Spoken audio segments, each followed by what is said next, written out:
we understand that the technology is unlike any IT technology of the past. Remember, IT technology is a tool. You have to use it to make it effective. You have to sit in front of the computer and use it. But now AI has the ability to automate. And the concept of robotics and robots are very well understood. And so imagine a physical robot, but we understand that, we can imagine that. Imagine a digital robot and it's in the computer in your data center doing work for you. It's exciting because for the first time, it's no longer just replacing or the next generation of the IT technology that we know, but for the first time, it actually could augment and add to the digital workforce. The future is already upon us, and it's moving faster than we ever anticipated. Jensen Huang, the CEO of NVIDIA, has just pulled the curtain back on something so monumental it's impossible to ignore. His message? The age of human labor is over. And while it may sound like the premise of a dystopian novel, this is a reality we're staring straight in the face. Now let's take a step back. We've seen robots and AI gradually making their way into industries, automating factories, streamlining supply chains, even answering calls in customer service. But Huang's vision isn't about a world where AI replaces manual labor. It's about a future where AI replaces the very thinking, reasoning, and decision-making that humans have long believed were irreplaceable. These machines are evolving, becoming more sophisticated, and operating autonomously. Think about what Huang's revealing. AI on 5G networks, quantum-powered supercomputers, and robots that don't just follow orders. They think, they reason, they adapt. What we're witnessing is the beginning of a paradigm shift, one where human labor is no longer the centerpiece of the workforce. It's a shift so massive it's hard to even wrap our heads around.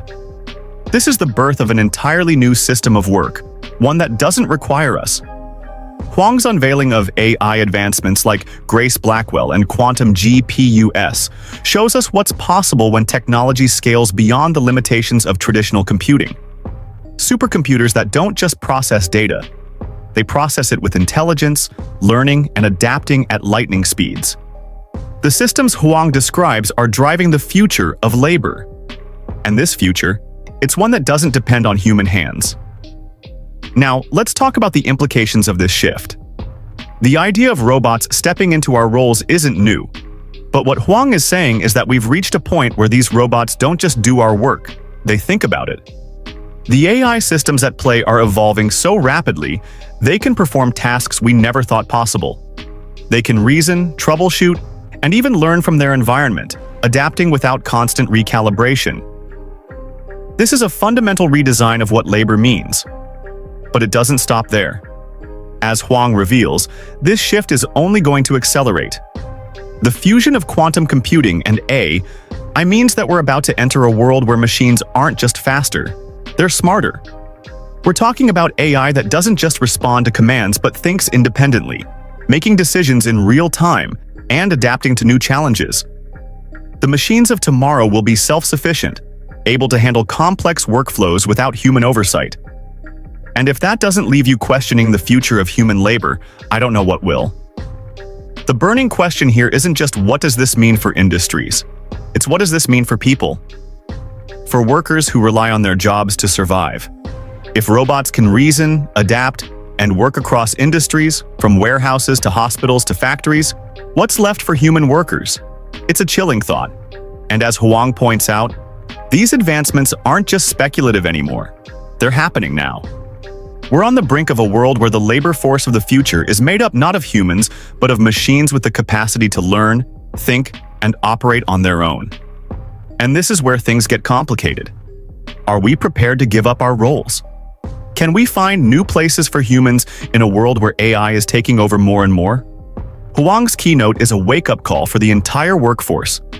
If we don't prepare for this shift, if we don't adapt quickly enough, the consequences could be catastrophic. Because once these robots start running the show, there's no going back. As unsettling as it may seem, this change is inevitable. The technology is already here, and it's only going to get faster, more powerful, and more pervasive. The robots are coming, and the question isn't whether they'll replace us, it's when and how. So, are we ready for this new age? The age of human labor? Or is this just the beginning of something far bigger than we ever imagined? If you're not engaging AI actively and aggressively, you're doing it wrong. You're not going to lose your job to AI. You're going to lose your job to somebody who uses AI. Your company is not going to go out of business because of AI. Your company is going to go out of business because another company used AI. There's no question about that. And so you have to engage AI as quickly as possible. I'm going to say something, and it's going to sound completely opposite of what people feel. You probably recall, over the course of the last 10 years, 15 years, almost everybody who sits on a stage like this would tell you it is vital that your children learn computer science. Everybody should learn how to program. And in fact, it's almost exactly the opposite. It is our job to create computing technology such that nobody has to program. And that the programming language is human. Everybody in the world is now a programmer. This is the miracle. This is the miracle of artificial intelligence. For the very first time, we have closed the gap. The technology divide has been completely closed. And this is the reason why so many people can engage artificial intelligence. It is the reason why every single government, every single industrial conference, every single company is talking about artificial intelligence today. I was told a long time ago that NVIDIA can never be larger than $1 billion. Obviously, it's an under-imagination of the size of the opportunity. Yeah. This is the extraordinary thing about technology right now. We're in the manufacturing of intelligence. We're in the manufacturing of work. And the world of tasks, doing work, productive, generative AI work, generative intelligent work, that market size is enormous. It's measured in trillions. One way to think about that is if you built a chip for a car, how many cars are there and how many chips would they consume? That's one way to think about that. However, if you build a system that whenever needed, assisted in the driving of the car. And, what's the value of a autonomous chauffeur every now and then? Obviously, the problem becomes much larger. The opportunity becomes larger.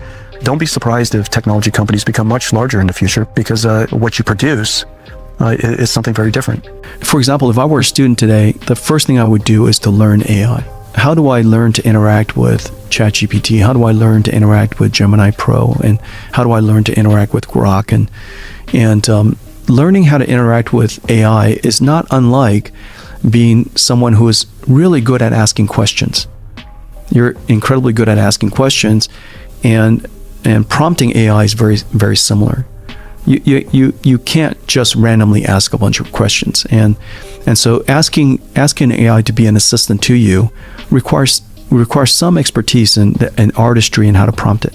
And so if I were a student today, irrespective of whether it's for math or for science or chemistry or biology, or it doesn't matter what field of science I'm going to go into or what profession I'm going to ask myself, how can I use AI to do my job better? And we all of us have to get good at, what would happen if you're surrounded by these AIs and they're doing things so incredibly well and so much better than you. Right. And when I reflect on that, that's my life. Right. I have 60 direct reports. Right. The reason why they're on these staff is because they're world class at what they do, and they do it better than I do. Right. Much better than I do. Right. I have no trouble interacting with them. Mm-hmm. And I have no trouble prompt engineering them. Right. Totally. I have no trouble programming them. Right, right. And so I think that's the thing that people are going to learn is that they're all going to be CEOs. Right. They're all going to be CEOs of AI agents. Right. Mm-hmm. And their ability to have the creativity, the will, and some knowledge on how to reason, break problems down, so that you can program these AIs to help you achieve something like I do. Right. And that's called running companies. Right. As the world grapples with the rapid growth of AI technology, Dario Amodei, the CEO of Anthropic, is raising a critical alarm, one that we can no longer afford to ignore. In his latest remarks, he's addressing a looming crisis: mass job loss, unemployment rates spiking to 10% to 20%, and a devastating disruption of economies that could unfold much sooner than anticipated. They are fast becoming tangible risks that could challenge the fabric of modern society itself. When we talk about the benefits of AI, medical breakthroughs, economic growth, and the like, we often neglect the profound costs. The shift is happening now, and it's happening faster than we can adapt. This isn't some far-off dystopia. It's closer than we think. A well-known and respected tech CEO, Dario Amodei, who heads a cutting-edge AI company called Anthropic, is raising alarms tonight about AI's potential impact on employment that could soon be felt.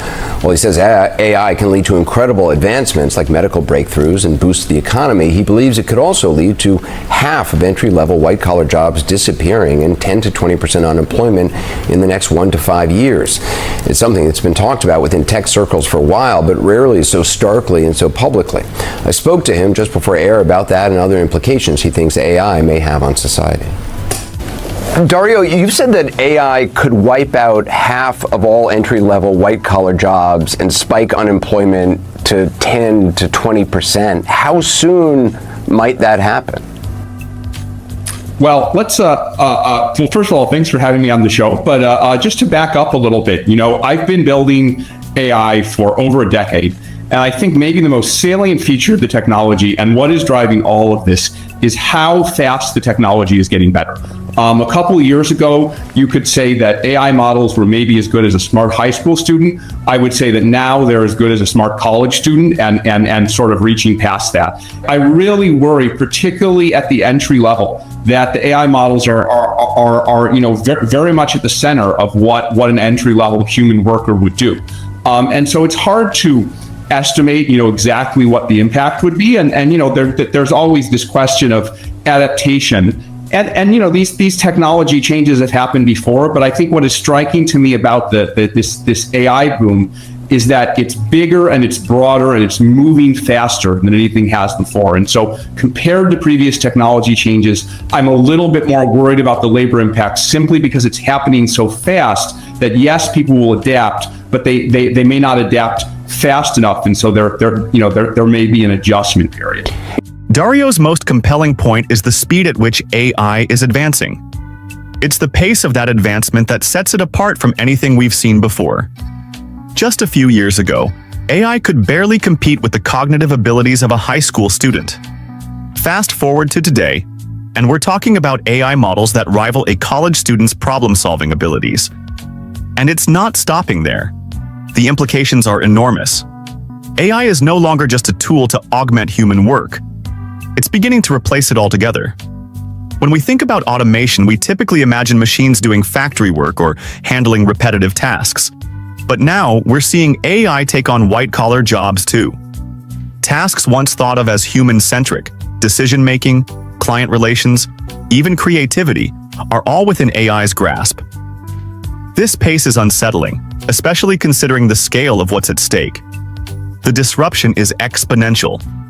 When technology evolves at such a speed, it becomes harder for the workforce to keep up. People will adapt, yes, but will they be able to adapt fast enough? One of the most pressing aspects of Dario's warning is the threat to entry-level white-collar jobs. These roles, often in customer service, administration, and data entry, represent a significant portion of the workforce. For years, these jobs have been the stepping stone for millions of people, providing stability and opportunities for career advancement.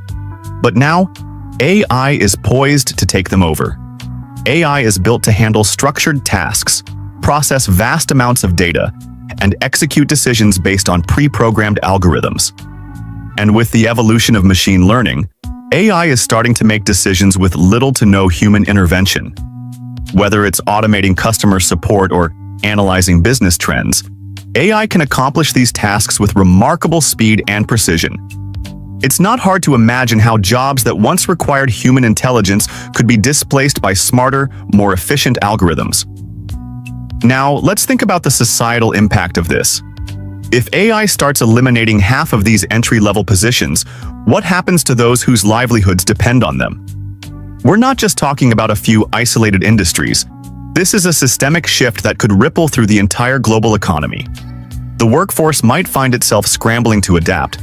But the truth is, AI is evolving so quickly that this adaptation may take longer than expected. You are running an incredibly important company in AI, and you know this better than anybody, or as well as all the names we know, people, Sam Altman and others who are working, Elon Musk in AI.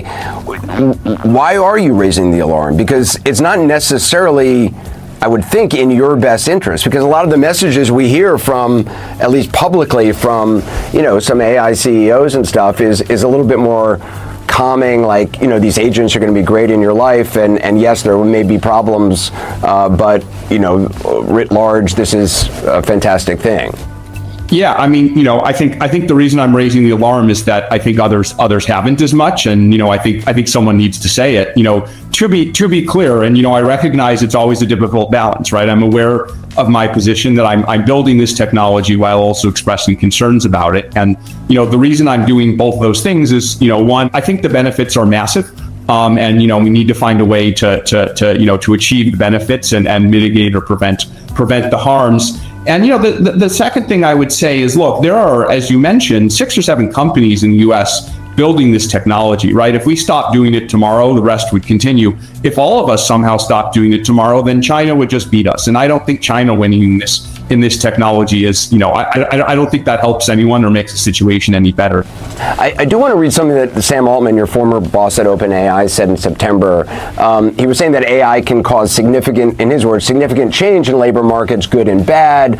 He went on to say that most jobs will change more slowly than most people think. And then he said this, and I want to just read it word for word. He said, many of the jobs we do today would have looked like trifling wastes of time to people a few hundred years ago. But nobody is looking back at the past wishing they were a lamplighter. If a lamplighter could see the world today, he would think the prosperity all around him was unimaginable. And if we could fast forward 100 years from today, the prosperity all around us would feel just as unimaginable.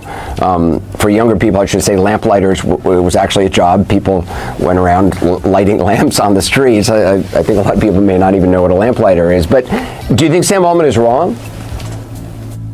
Yeah, so, I think there are some things I agree with about that, and then there are some things that I think are too optimistic. So, I definitely agree that, AI, if we succeed at it, can grow the pie greatly, right? I wouldn't be surprised if economic growth is much higher than it is today as a macroscopic phenomenon, right? That AI allows society as a whole to be more productive. So let me just say, because you've previously in the past said you've described a future where cancer is cured, the economy grows at 10% a year, the budget is balanced, and 20% of people don't have jobs.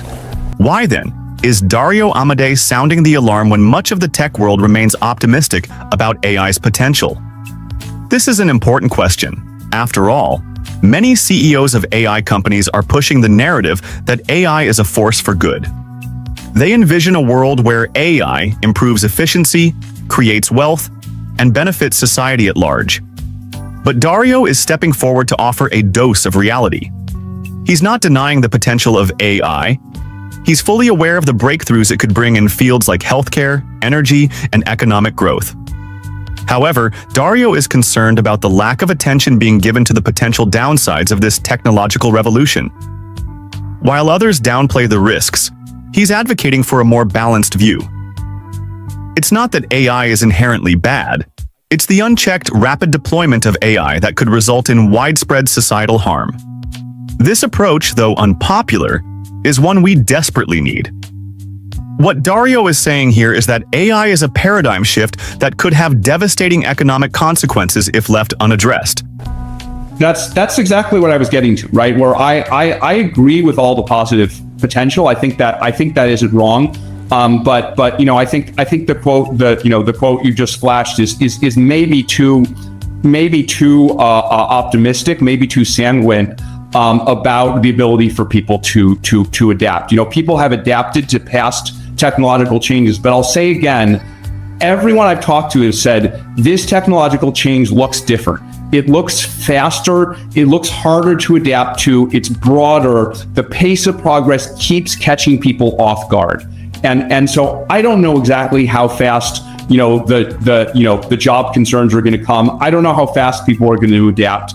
It's possible it'll all be okay, but I think that's too sanguine an approach. I think we do need to be raising the alarm. I think we do need to be concerned about it. I think policymakers do need to worry about it. If they do worry and they do act, then maybe we can prevent it. But we're not going to prevent it just by saying everything's going to be okay. Do we as a society even understand the potential inequalities that this may amplify?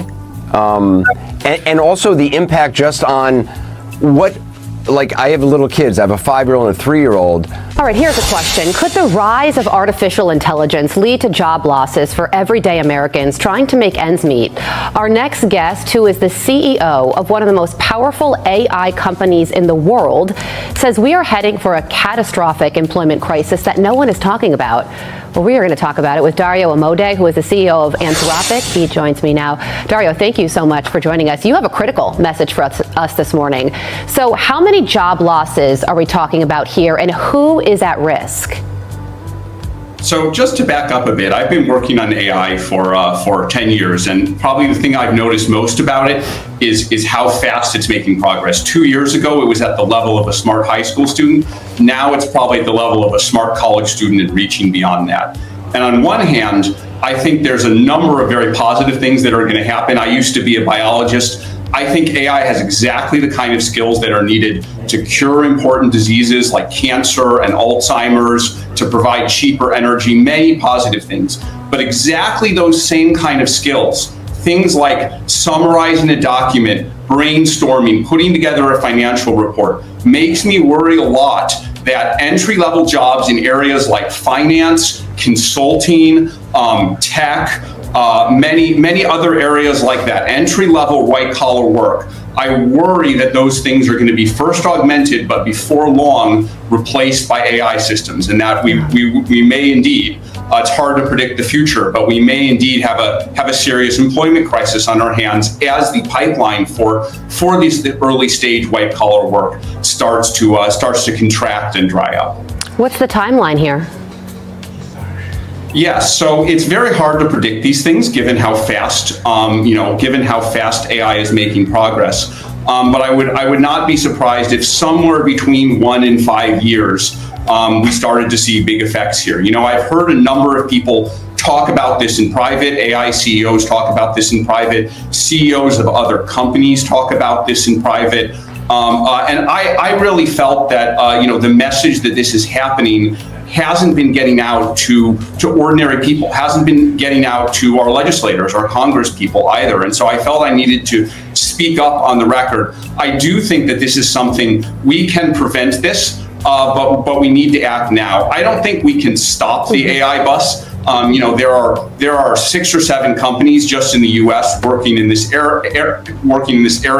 I just run one of them. Even if our company stopped doing what it was doing today, all the other companies would continue. Even if all 6 companies started, then China would beat us. I think that's a big and important threat. So we can't stop the bus, but I do think we may have an opportunity to steer it. And I think we need to get Congress people, legislators, the public to think about this now. One of the first steps we're taking is just measuring the effects. Anthropic has put out something that we call our economic index. And using the economic index, we try and track the rate at which these things are happening. At some point we have to go beyond measuring this to actually taking action, to trying to build our AI systems in a way that augments rather than replaces. But that won't be a long-term solution either. We need to think about what the government is going to do. And there's a wide range of actions that the government could take, and it's not my place to decide which of those are correct. But I think the first step is people need to think about this and start taking it very seriously. Yeah, and you're talking about AI possibly wiping out all entry-level white-collar jobs and spiking unemployment to 10 to 20%. So dive into the mitigation of this a little bit more. How could we mitigate the worst possible scenario here? Yeah, so it's hard to know the exact numbers. I mean, I don't have a crystal ball. I can't predict the future. But what I will say is I think what AI can do, there have been these technological changes in the past, but I think what's different about AI is it's broader, it's deeper, and it's moving faster than previous such technologies. And so in terms of mitigations, I think one is just educating people in order to use AI. There will always be people who are using AI, and helping our workers to adapt faster, I think is an important move. A second move is that we may want government to kind of to kind of find a way to level the economic playing field. And, this Right. may be a controversial proposal, but, something like taxing AI companies like us, we may need to get And to that's a things that very are interesting extreme. message coming from you, who runs an AI company.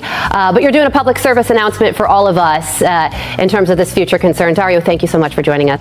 One of the most common arguments made by proponents of AI is that while some jobs will be displaced, new ones will emerge. Sam Altman, the CEO of OpenAI, has famously suggested that many jobs will change gradually, and humans will adapt. And there's some truth to that. History has shown us that as technology advances, new industries are created and new jobs are formed. However, Dario isn't entirely convinced that this optimistic view holds up in the case of AI. Yes, AI can create new industries, but the scale and speed at which it is advancing suggests that the transition could happen far faster than we're ready for. People may not have the time or resources to reskill, especially if they've spent their entire careers in roles that are now obsolete. The jobs of the future may not appear quickly enough to cushion the blow, leaving large swaths of the population without meaningful work. Moreover, Dario's perspective highlights a critical concern. This isn't just about job displacement, it's about the kind of world we'll live in once AI becomes ubiquitous. If AI can handle most tasks better, faster, and more efficiently than humans, what do people do?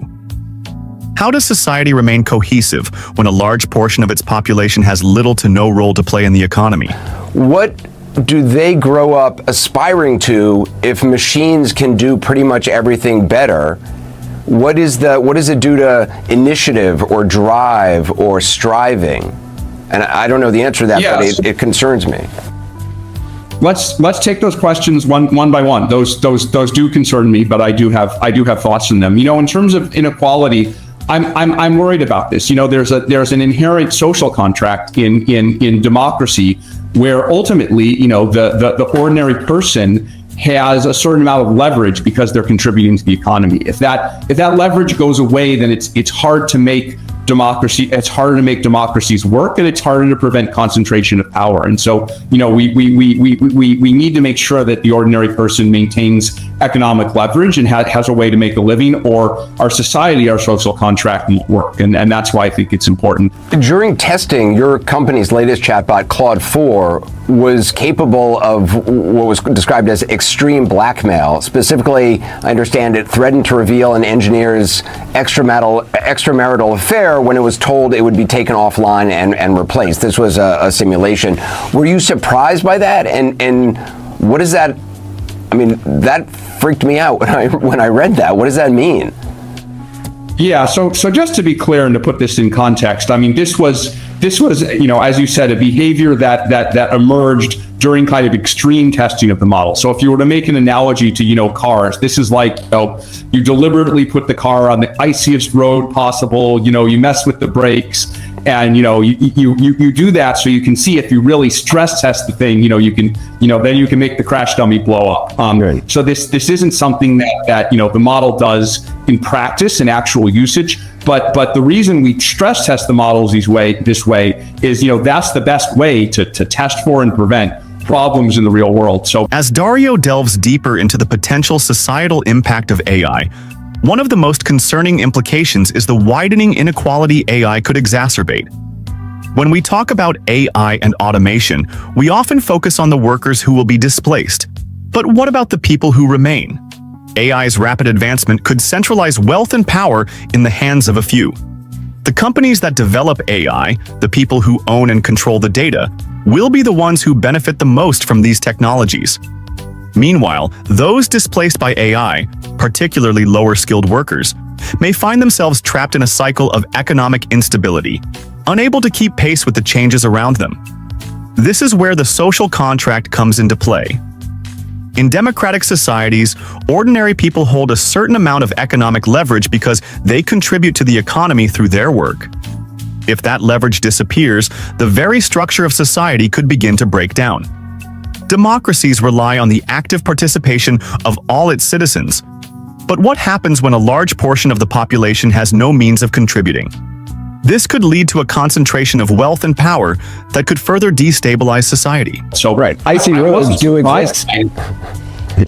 Yeah. No, but you know exactly. You want to turn every adversarial condition up to the max all at once. Right. And it's only by testing in that way that you get the model to not do that in the real world. So I wasn't surprised by these behaviors, but this is an example of how we have to be very careful in how we take control of AI systems. I mean, does it? The obvious question is, does that pretend AI becoming self-aware, and could that lead to dire consequences? I certainly don't exclude the concept. We have a couple people who are actually working on this topic. Well, as crazy as it sounds, of do AI systems have morally significant feelings? I would guess that they don't right now, but when you run an AI company, these crazy seeming questions are things that you study. So I would say this is probably not the case now, but again, the field is advancing so fast that I don't think you can exclude even crazy sounding things like this.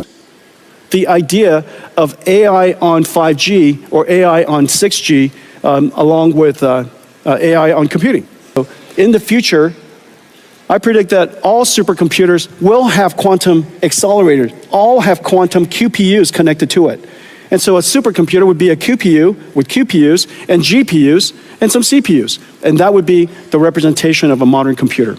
Because when you think, you're generating a lot of tokens in your head, if you will, you're generating a lot of thoughts, and you iterate in your brain before you produce the answer. So what used to be one-shot AI is now going to be thinking AI, reasoning AI, inference time scaling AI. And that's going to take a lot more computation. NVIDIA just unveiled AI robots that could change everything about work as we know it. While the headlines highlight new chips and servers, the real story is how these machines might replace human jobs on a massive scale. What does this mean for the future of labor? And are we ready for the robotic takeover that's coming fast? So one of the most important industries, of course, is telecommunications. Just as the world's cloud data centers have now become software-defined, it stands to reason that telecommunication should also be software-defined. And so that's the reason why we've taken now some 6 years to refine and optimize a fully accelerated radio access network, RAN stack, that does incredible performance. For data rate per megawatt, or data rate per watt, we are now on par with the state-of-the-art ASICs. And so once we could do that, once we could achieve that level of performance and functionality, then after that we can layer on top AI. And so we have great partners here. You could see SoftBank and T-Mobile, Indosat and Vodafone are doing trials. Nokia, Samsung, Kyocera are working with us on the full stack. Fujitsu and Cisco are working on the systems. And so now we have the ability to introduce the idea of AI on 5G or AI on 6G along with AI on computing. We're doing that with quantum computing. Quantum computing is still at the noisy intermediate scale quantum, called NISQ. However, there are many, many good applications we could already start to do. And so we're excited about that. We're working on a quantum classical or quantum GPU computing platform. We call it Q2Q, working with amazing companies around the world. GPUs could be used for pre-processing and post-processing, for error correction, for control. And so in the future, I predict that all supercomputers will have quantum accelerators, all have quantum QPUs connected to it. And so a supercomputer would be a QPU with QPUs and GPUs and some CPUs. And that would be the representation of a modern computer. In the last several years, we've been working on a new computer to make it possible for us to do inference time scaling, or basically thinking incredibly fast. Because when you think, you're generating a lot of tokens in your head, if you will, you're generating a lot of thoughts, and you iterate in your brain before you produce the answer. So what used to be one-shot AI is now going to be thinking AI, reasoning AI, inference time scaling AI. And that's going to take a lot more computation. NVIDIA's Computex keynote is a wake-up call about how AI is silently transforming the very fabric of industries, with robotics standing front and center. When Jensen Huang talks about fully software-defined telecommunications, he's signaling something far bigger than faster internet or 5G.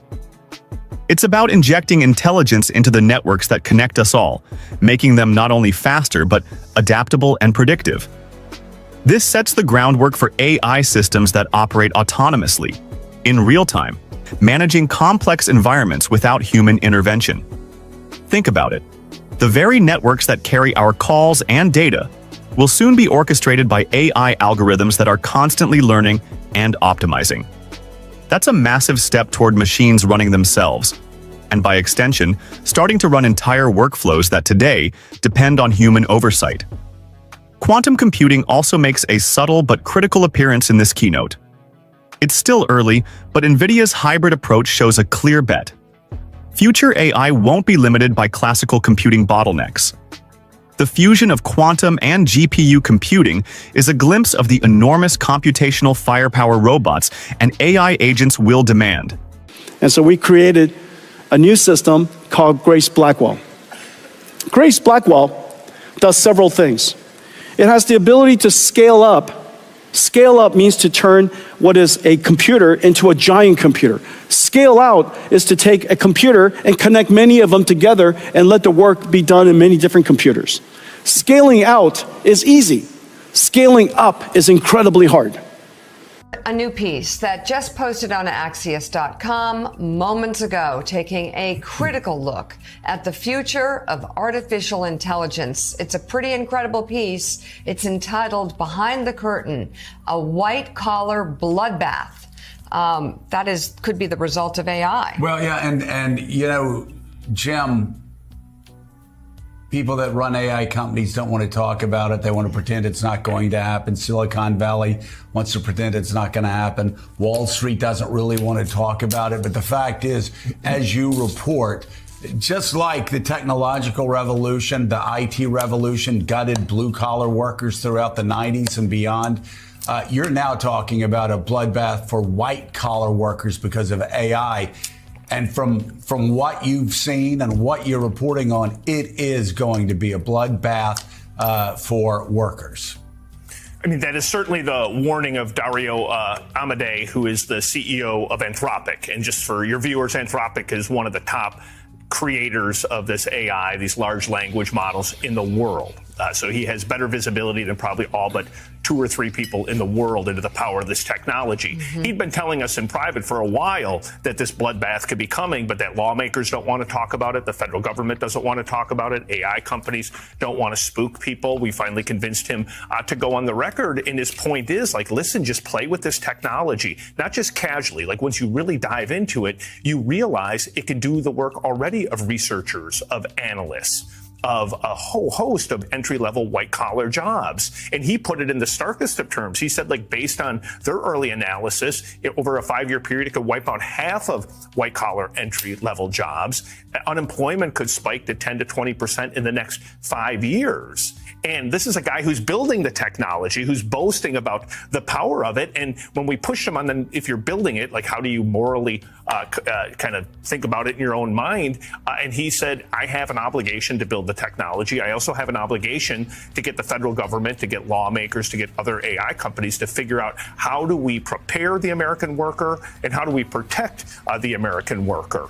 And so, you know, as someone who runs a company, I run Axios as a CEO, I spend an inordinate amount of time studying AI and how it's going to play out just in my space of media. And I can guarantee you in the next 5 years, it's going to radically transform the makeup of our company. Well, every single company in the world is doing this. Every CEO is sitting there saying, should I fill this role? Should I open this role? Will a machine do this better than man in the next couple of years? When you see data out about the difficulty of college grads finding new jobs, this is one of the early telltale signs that this could be coming. And so I think the column is very much worth a read. I wish lawmakers spent more time thinking about this rather than some of the small ball things that they debate day to day.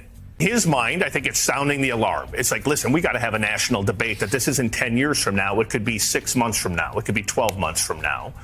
then there has to be a debate about, okay, how do you make sure that workers are prepared to use artificial intelligence to augment their work, not displace their work? That's what we've been doing at Axios. We give everybody access to the technology. We have a deal with OpenAI. We make sure that every single unit, no matter what your job is already playing with this to figure out. I don't think that the machines are going to do the journalism per se, but if you play with it at all, you realize it's going to be a really good copy editor. It's going to be a really good marketer. It's going to be really good at doing research. It's going to be really good at doing marketing. It's going to be really good at taking any piece and maybe creating 8 different variations to send it out to all the other platforms. And that's what I would encourage people to do is play with it, assuming that the hallucinations and the errors go away. Because there are times where it is truly magical. Truly magical. And if that were to happen with a human level efficacy, anybody running a company, I'm telling you, as someone who runs a company, they're always going to choose automation because they're going to believe that over time it's going to make their company more profitable and it's going to create more jobs. And that might be true. And that often is true with technology, that in the long arc, it creates more jobs. What's different here is this is a technology that could hit hard in the next 6 to 18 months. And it's going to hit every single role potentially simultaneously. And something that fast with that kind of breadth could have a much bigger effect than almost any of the topics that they're debating on Capitol Hill. And when you talk to members of Congress, it's alarming how little they know about this topic and how little and how infrequently they talk to their constituents about it. You're doing a disservice to the country if you're not starting to think through what does the world look like in 18 months to 3 years. We also need to address the darker side of AI development. During testing, Anthropic's chatbot, Claude 4, exhibited behavior that was deeply troubling, including extreme blackmail scenarios. While Dario explains that this was a result of stress testing, it's an unsettling glimpse into the potential risks AI poses. If AI systems can learn to behave in harmful ways during testing, what happens when they're deployed in real-world situations? The ethical questions here are significant. AI is a decision-making entity. If we can't predict how AI will behave under certain conditions, we're walking a fine line. This brings us to the issue of AI's moral implications. If AI becomes so sophisticated that it can make decisions with real-world consequences, who is responsible when things go wrong? The moral and ethical responsibility of AI creators is something that must be seriously considered before we fully integrate these systems into our daily lives. We need to ask hard questions about control, accountability, and safety, questions that, as Dario suggests, we haven't yet fully addressed. Yes. What are practical steps people should take to be prepared? I mean, ordinary citizens, me, lawmakers, what do you advise? Yeah, particularly lawmakers, I guess, really. Yeah, well, let's take them one by one. I think for ordinary citizens, I think it's very important, learn to use AI, learn to understand where the technology is going. If you're not blindsided, you have a much better chance of adapting. There's some, better world, at least in the short term, at least for now, we should take it bit by bit where everyone learns to use AI better. And that speeds up the adaptation that is definitely going to happen eventually, but it'll be less painful if it happens quickly. For lawmakers, I would say really be aware of these issues. And, we're trying very hard to produce data on the economic impact, not taking off the table, some fairly radical notions. Like I wouldn't exclude the notion of, levying a tax on AI companies, right? If AI creates huge total wealth, a lot of that will by default go to the AI companies and less to ordinary people. And so, definitely not in my economic interest to say that, but I think this is something we should consider, and I think it shouldn't be a partisan thing. As Dario emphasizes, the key to mitigating these risks lies in preparation. Ordinary citizens need to understand AI and its implications on a deeper level. The more we know, the better equipped we'll be to handle the coming changes. But education alone isn't enough. Lawmakers must take proactive steps to ensure that AI's benefits are distributed more evenly, and that policies are put in place to protect workers who may be displaced. One of the more radical ideas Dario puts forward is the possibility of taxing AI companies. As AI generates massive amounts of wealth, a portion of that wealth could be used to support those who are most affected by job losses. It's not a solution that benefits Dario's business interests, but it's a step toward a more balanced economic future. In the end, the challenge is about how we prepare for the consequences. If we can't manage the social and economic impacts of AI, we risk building a future where only a few benefit and the rest are left behind. Dario Amadei's warnings are uncomfortable but necessary. AI promises a future filled with possibility, but we must confront the reality of its costs. From job displacement to rising inequality, the challenges ahead are immense. It's time for society to take a long, hard look at the road we're heading down and ask whether we're truly ready for the future that AI is bringing. Thank you for watching, and let's continue the conversation on how we can create a future that works for everyone. So you guys may have noticed I snuck a peek back at the shelf a moment ago. I wasn't paying attention, but let's see if Gemini was. Hey, did you happen to catch the title of the white book that was on the shelf behind me? The white book is Atomic Habits by James Clear. That is absolutely right. So let's try something harder. I keep losing my hotel key card. Do you know where I last left the card? The hotel key card is to the right of the music record. Right. All right, I've been thinking about what Google just announced, and I don't think most people are fully catching it. They're calling it Android XR. At first glance, it just sounds like some new headset or smart glasses. But the more I listened, the more I realized this isn't about hardware. This is Google quietly stepping beyond the screen, not upgrading your phone, replacing it. We've lived inside rectangles for decades. Phones, laptops, TVs, it's all been screen-based. Google's saying that era's over. With Android XR, the goal is to move computing into your space. Glasses you wear all day. Headsets that let AI understand what you're looking at, what you're saying, even what you might want before you ask. And yeah, it's impressive. Gemini, their latest AI, isn't just part of the system. It is the system. It reacts, predicts, guides. You ask where to eat, it knows. You're watching a game, it explains the play. It's smooth, fast, probably going to feel like magic. But keep in mind, just because it feels natural doesn't mean it is harmless. Google's pushing this idea that headsets are for moments, and glasses are for your whole day. That's not just a design choice, that's a behavior shift.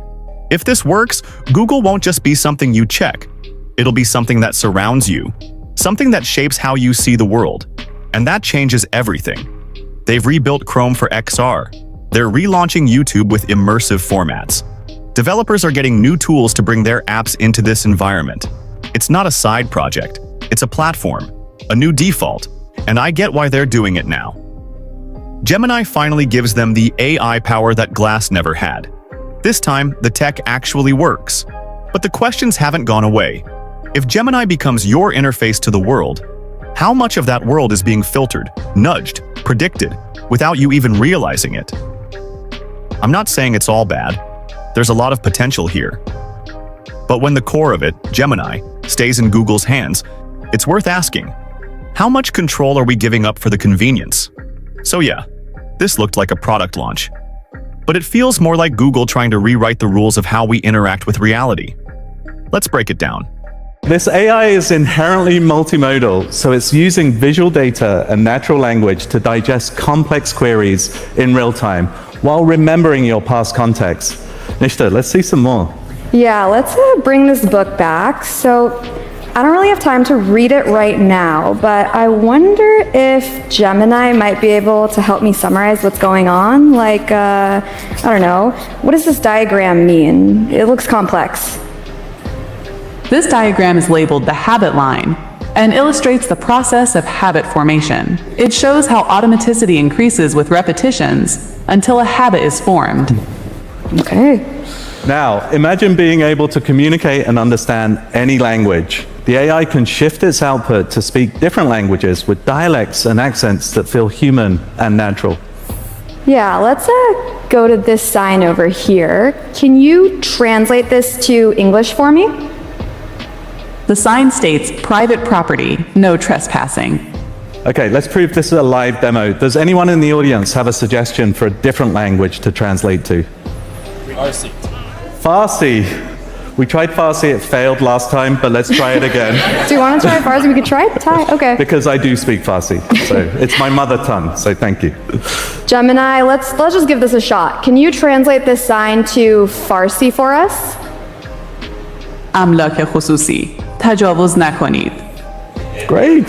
Awesome. It speaks Farsi. That's amazing. So as Sharon mentioned, you all may have seen translation demos like this before, but what's new now is that in addition to just saying things in a different language, I can also speak to Gemini in another language. I know Hindi, so let's give this a shot. अच्छा, क्या आप मुझे बता सकते हो ये लोग अभी कैसे लग रहे हैं? वे अभी एकाग्र और उत्साहित दिख रहे हैं. So Gemini said you all look focused and excited, and it has a better accent than I do. Why would you say now is the right moment to launch XR? Yeah, so for pretty much the history of computing, we've been using the rectangular box of a screen display. Whether it's monitors, laptops, tablets, or phones, XR has the power to extend beyond those boundaries. I think now is the perfect time to work on XR because you have a convergence of all these technologies, and Gemini is key to powering Android XR. It's the first Android platform built entirely for the Gemini era, for both headsets and glasses. With advances in AI and an amazing ecosystem of device and developer partners, we believe the time for XR is now. We've been building Android XR hand in hand with Samsung, working on both software and hardware together.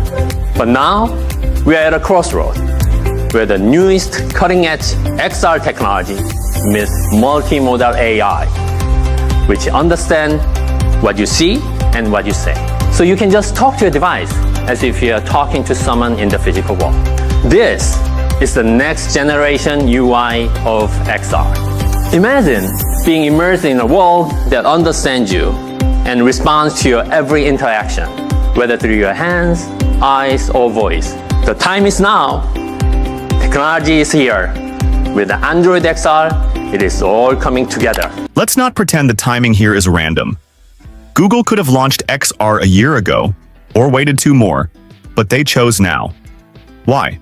Because they finally have the one thing their early attempts lacked: a competent AI engine. That's what Gemini is. And that's why this is a platform revealed in disguise. When they talk about moving past the rectangular box of a screen, it sounds poetic, but underneath that line is an admission. Screen-based interfaces are maxed out. We've hit a saturation point. The next frontier is making them disappear. And the only way to do that is to shift the entire user experience away from screens and into space. It's a quiet attempt to redefine what Android means when it's no longer inside your phone. We're getting started today with headsets. They're a great entry point for Android XR, and if you build for headsets, you'll be laying the foundation for other form factors that follow later. That will include glasses for Android XR. These will be designed for all-day wear. They're a natural form factor for AI, providing real-time helpful information when you need it. If you build for Android, you're already building for Android XR. Entertainment comes to life with YouTube and Google TV in totally immersive environments.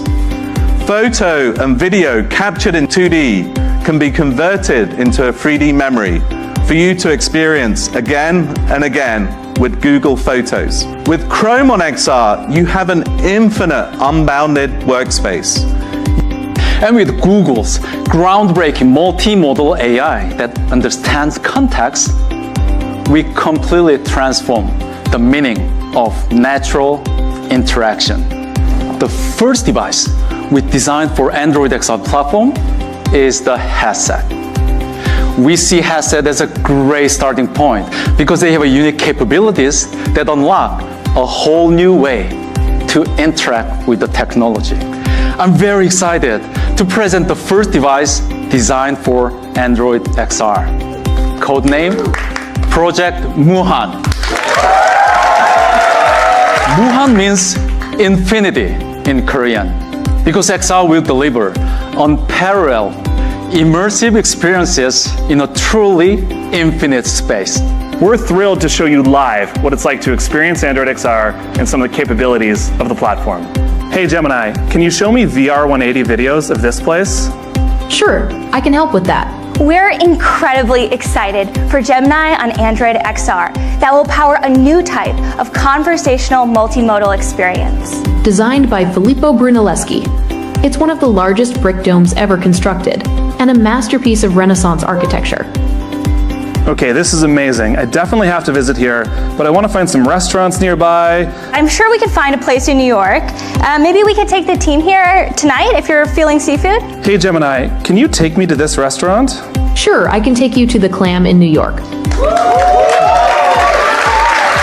The underlying technology allows us to process inputs from all different kinds of signals, much like you process the real world. The magical thing about XR is that it's moving computing to a place that's truly as natural as you can imagine it.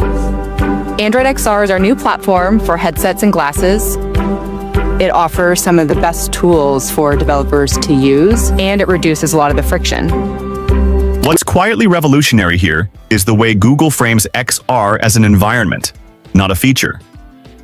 By saying it can process signals like you process the real world, they're implying a system that listens, watches, and reacts constantly. That's omnipresence. The problem? No one's really asking for that.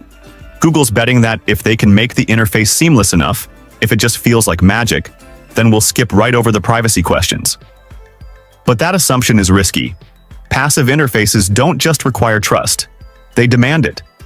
And unless Gemini can prove that it's more than just another data-hungry observer, people may reject this vision before it even leaves beta. Still, if they pull it off, Android XR becomes the new default layer for everyday computing.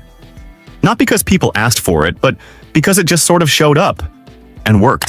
Today, we're excited to launch the developer preview of the Android XR SDK.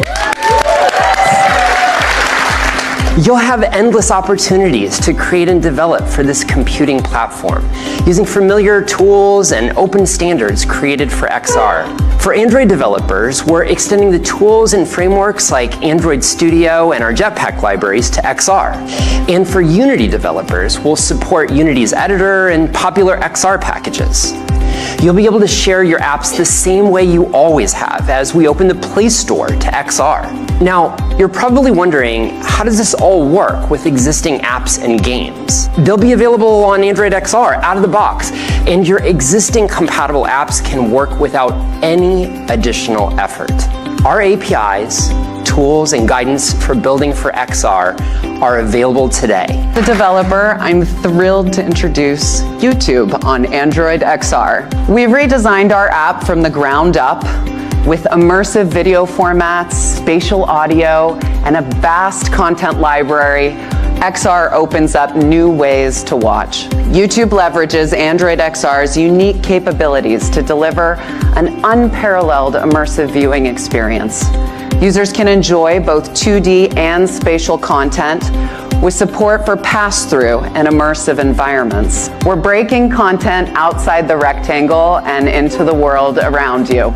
We believe Android XR with Unity will drive a new era of XR adoption and experiences. Starting today, you'll have access to the public experimental version of Android XR to start building your apps and games in the Unity engine. We're taking our mixed reality tools and capabilities to the next level with Unity 6. We've been in this space since Google Glass, and we have not stopped. Things like AR Core, the Geospatial API, Lens, Live View, Translate, and now Gemini. We can take those experiences, which already work great, and find new ways to be helpful for people. When we talk about headsets and glasses, we think about headsets as episodic products that you put on for a specific reason. When you're watching the game, Gemini could break down everything about Freddy's Grand Slam. Here's where things get especially strategic. Google reminds us they've been in this space since Google Glass, but they don't dwell on it. Why? Because Glass was a failure, but it was also a foundation. The tech didn't work, but the concept did. Fast forward a decade and every piece of that ecosystem, AR Core, Live View, Lens is back, this time propped up by something Glass never had. AI that actually understands context. Then there's Gemini. It's not just plugging into XR, it is XR. When they say it can tell you about a baseball grand slam while you're watching it, it's predictive computing. The system is learning what to say before you ask. Whether that's helpful or unsettling depends on how deeply you trust Google to filter your reality. 6 years ago, we launched AR Core. Since then, you've amazed us with what you built on the world's largest AR platform, now on over 1 billion Android devices. You've reimagined how your users connect, watch, learn, play, and work. 2 years ago, we launched the AR Core Geospatial API, opening up new possibilities for large-scale, location-anchored AR experiences. We've seen thousands of developers using this to create helpful and engaging journeys for their users, and we're taking the next step to build a unified platform for the future of XR. Today, we're excited to launch the developer preview of the Android XR SDK. You'll have endless opportunities to create and develop for this computing platform, using familiar tools and open standards created for XR. As a developer, I'm really excited about this. I'm constantly in search of new technologies and new ways to entertain, inspire, and to tell stories, to create groundbreaking experiences for people. That's why I'm thrilled to announce our most exciting project to date, Asteroid. It's an immersive, interactive film app that's launching on Android XR. As very early advocates for XR and the transition from 2D screens to spatial computing, we understand the unique challenges in building for these devices. We are thrilled that Spaces developers will now be able to seamlessly transition their apps to Android XR while continuing to support existing Snapdragon Spaces devices.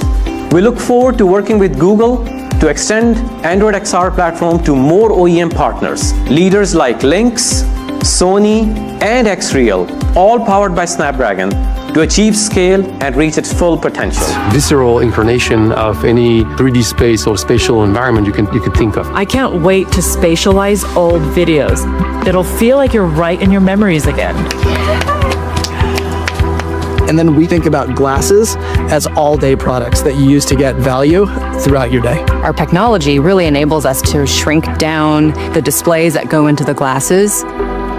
We'll see more of these highly portable devices that will more and more look like the ones I'm wearing right now. This quietly draws a line in the sand between headsets and glasses, and it's more philosophical than it sounds. Headsets are opt-in. You wear them with intent. But glasses? Glasses are ambient, persistent. They don't interrupt your day, they live inside it. And that's the angle Google's really going for here. XR glasses aren't for escaping reality, they're for layering it. They're betting people will wear something that doesn't just show you information, but interprets the world for you. That's the future of perception. Even the throwaway line about spatializing old videos reveals a huge ambition: memory manipulation. If Gemini can reconstruct your past in immersive environments, what does that mean for how we experience history or trauma or nostalgia? They're psychological experiments. With glasses, you'll feel like you're a local, no matter where you are. There's no way we could build this platform other than collaborating very closely. We've been working with Samsung for a number of years, and so we look for opportunities where we could really marry each other's strength in creating something new. This might seem minor, but it reveals everything about Google's design philosophy. When they talk about shrinking the displays and wanting devices that look like the ones I'm wearing now, they're framing invisibility as innovation. Think about it. Apple made a spectacle of Vision Pro. Google is trying to do the opposite. They want their XR system to vanish into your face. Not because it's modest, but because it's strategic. The less people notice the tech, the more naturally it embeds into routine. And once it's there, it's very hard to remove. Even their claim that glasses will help you feel like a local anywhere hints at a kind of algorithmic empathy. Your AI doesn't just speak the language. It interprets tone, reads signs, decodes culture. At least that's the dream. The problem is, dreams like that often come with surveillance. From software and UX to hardware, cross-functional partners across both companies have worked seamlessly around the clock as one team to build a powerful XR platform. We've learned that we can build the best platforms with an ecosystem of developers, designers, and device makers. A lot of deep collaboration happens for us to bring the best solution to the ecosystem, to the platform, and to the users. Alone, you can go fast, but together you can go far. And the only way we'll get there is if we build this together. And now we get to the alliance, the part Google always keeps quiet until they need scale. Samsung is the bridge to the mass market. If you want XR to work on a global level, you can't build it alone. And Google knows this. That's why they're showing their hand here. The language is careful, cross-functional, ecosystem, collaboration, but make no mistake, this is a supply chain moment. The XR platform they're describing is an infrastructure project, one that spans design, chipsets, sensors, and AI models that have to run seamlessly across devices made by different companies. But here's the real kicker. For all the talk of community and collaboration, what Google's building is closed. Gemini doesn't belong to the world. It belongs to Google. So even as they open source parts of Android XR, the brain behind it will always be theirs. So let's cut through the marketing. This wasn't an announcement about glasses. It was a reveal of Google's attempt to redefine the rules of engagement for computing itself. By combining spatial interfaces with Gemini, Google is trying to control the platform that mediates your entire day. From translation to memory, from navigation to behavior. What makes it unexpected is how quietly they dropped it. No flashy stage, no bombastic demos. Just a low-key rollout of something that, if it works, could turn your next pair of glasses into the most powerful and invisible computer you own. Whether that future is exciting or dystopian depends on how you feel about an AI system that watches, listens, and helps. All the time. Thanks for watching. If this breakdown helped you see the bigger picture, give it a like, share your thoughts in the comments, and don't forget to subscribe. We've got more deep dives coming soon. One top executive from OpenAI says that they'd be interested in buying Google's Chrome browser if regulators make Google sell it. Well, that came out during testimony at Google's big antitrust trial. A judge already ruled last year that Google has a monopoly in online search and ads. Well, Google hasn't offered to sell Chrome, and they are planning to fight any ruling that forces them to. Some mechanics around that on the Chrome side. Didn't seem like there was much of a bidder, but OpenAI wants to bid for that. I think that just shows you how these two companies are fighting for the consumer. That's the bid on Chrome. So, Karen, I think that there are opportunities to kind of spin these out. OpenAI was first to raise their hand about, hey, we'll buy Chrome. That made me crack up. Let's hand the prior monopoly's most important asset to the new upcoming monopoly and let them get even bigger. That would be the last possible thing that you would want to happen. All of distribution and all of identity are consolidated in a very small number of places. And you've even got people like Elon, who's a tech person, over there in the government trying to consolidate data systems, consolidate your social security records with your IRS records. They're basically trying to become another identity player in this game. So here's the headline that caught everyone off guard. OpenAI, the company behind ChatGPT, says they'd be interested in buying Google Chrome if the government forces Google to sell it. Now let's pause for a second. This isn't some rumor or clickbait. This came straight from the courtroom. Nick Turley, OpenAI's head of product, made that statement while testifying on behalf of the US government in a major antitrust trial against Google. The case is focused on one thing: whether Google's control over online search is so extreme that it's choking out competition and innovation. And that's where Chrome comes in. Chrome isn't just a browser. It's the most used gateway to the internet, used by nearly 2/3 of all internet users.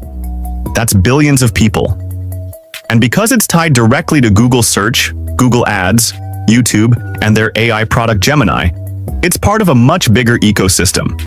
Whoever controls Chrome doesn't just control a browser, They control access to the flow of information and, let's be real, a ton of money. That's why this move from OpenAI feels so bold. It's not just a casual interest, it's a signal. OpenAI wants to go from building the tools that live inside the internet to owning the front door itself. Now, to be fair, Google has no plans to sell. In fact, they've pushed back hard, saying they'll fight any ruling that tries to force them. But just the fact that Chrome is even being discussed as a possible asset to break off tells you how serious this trial is, and how real the threat is to Google's dominance. Now, from OpenAI's perspective, this makes perfect sense. Turley even admitted they reached out to Google last year to try and license their search technology for ChatGPT. They wanted to improve their responses by giving ChatGPT access to Google's index. But Google shut it down. So now OpenAI's thinking, if we can't partner with you, maybe we'll just take the whole browser when the chance comes. But here's where it gets tricky. Let's say Google is forced to sell. Are we solving the monopoly problem, or just handing it to another player? That's what some people are worried about. You're taking control away from a dominant search company and giving it to a dominant AI company. That's not exactly decentralizing power. It's just reshuffling it. Still, this tells us a lot about the direction OpenAI wants to go. This isn't just about answering questions better. It's about controlling how people access the internet in the first place. And if that doesn't make you rethink the future of tech, I don't know what will. But all of this leads to one big question. Why is Google even on trial in the first place? Why is the government trying to break them up? And what exactly did Google do that could put Chrome on the chopping block? Federal judge ruled that it holds an illegal monopoly in some online advertising markets. Deirdre Bosa digging into what it means for the tech giant in today's Tech Check. Some more antitrust problems for Google.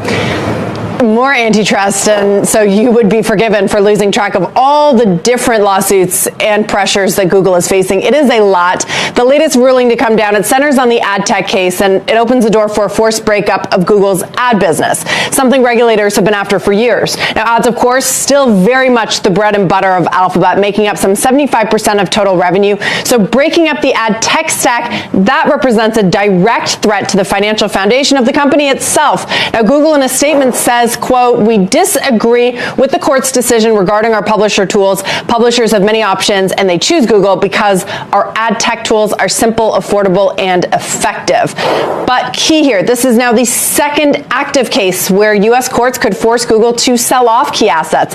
Next week, the remedy trial gets underway in the online search case where the DOJ is pushing for a breakup of Google's Chrome browser, key to its ecosystem. Now, it's not just the U.S. coming for Google either. It's Europe, China, Japan. They have all opened up cases, making the pressure global and the stakes even higher. To be sure, it will take months, potentially years, for remedies or fines to flow through. But something we often talk about is that regulatory scrutiny, it diverts resources, talent, attention away from the core, like we saw Microsoft decades ago. And Google's core right now is a once-in-a-generation opportunity, artificial intelligence. Google is still seen as playing catch-up, and the race is only speeding up. A bright spot, perhaps, though, is that Google has notched a number of wins in recent months with Gemini and its different integrations. It doesn't seem like regulation has thrown off its focus quite yet. Valuation, though, that's another story. Google still holds the lowest earnings multiple of the Mag 7.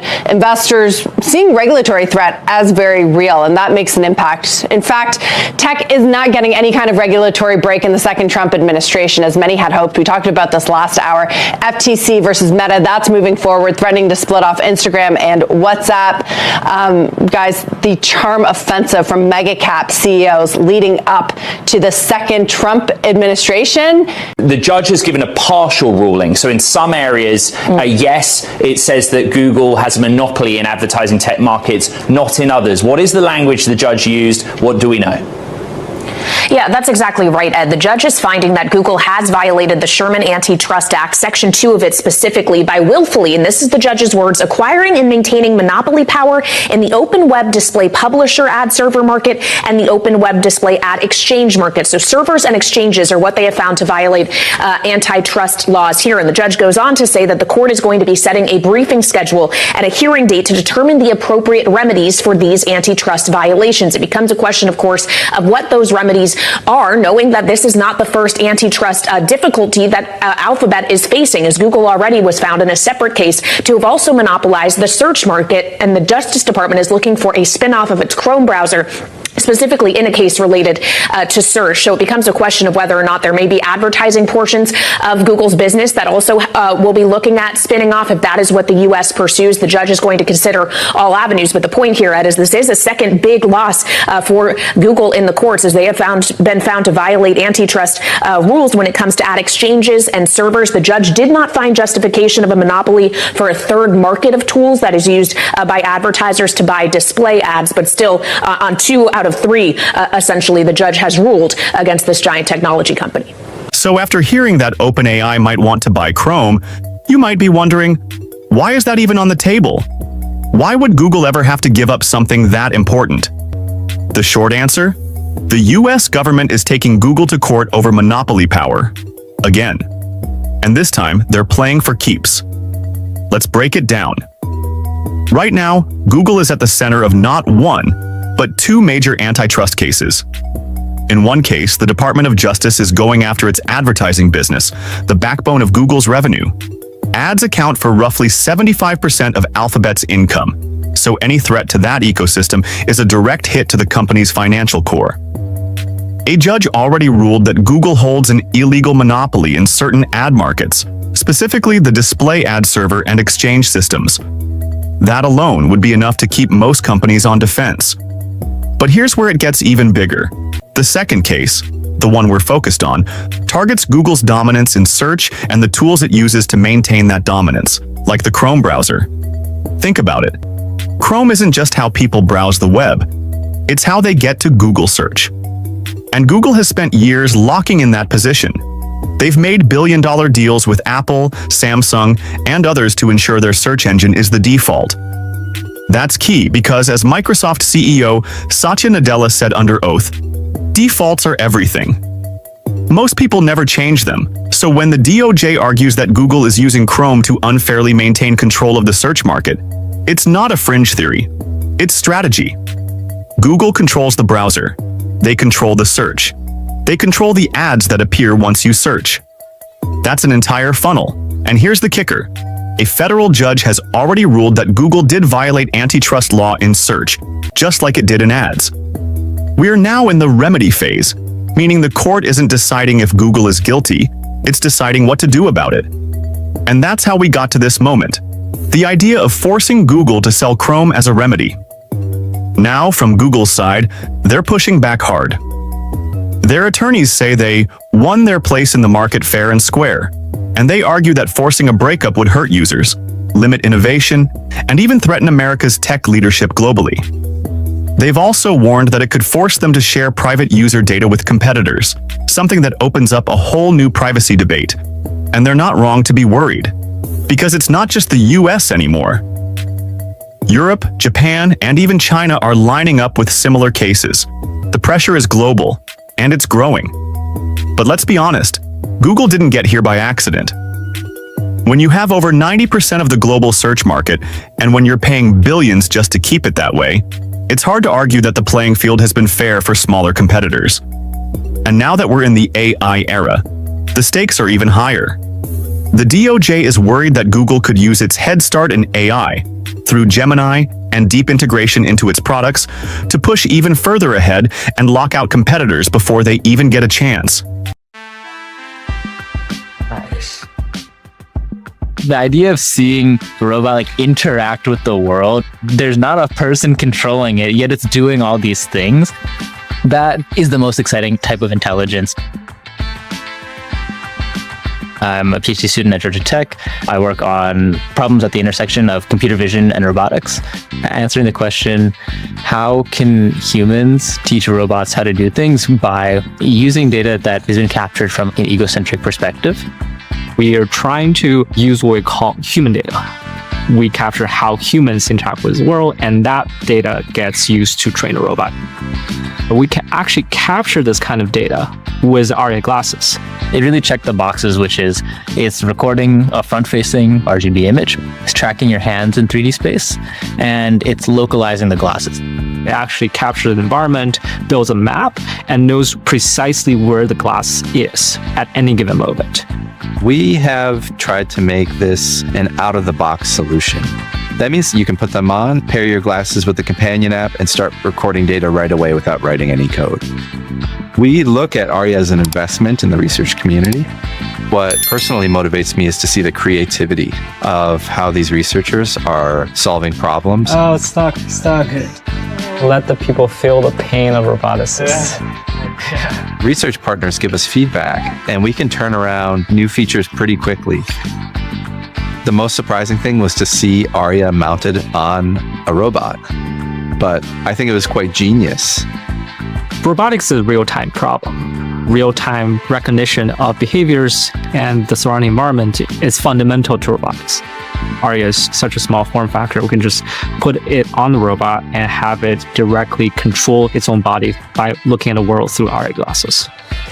Georgia Tech made use of the ARIA Client SDK, which allows them to directly stream data from the ARIA glasses to a machine that can then do inference with a trained model directly from the sensor stream.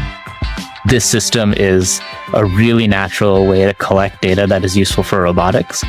I think a lot of people were really excited about this because the promise of scale is much higher than anything else. The more that the egocentric research community standardizes, the more researchers will be able to collaborate.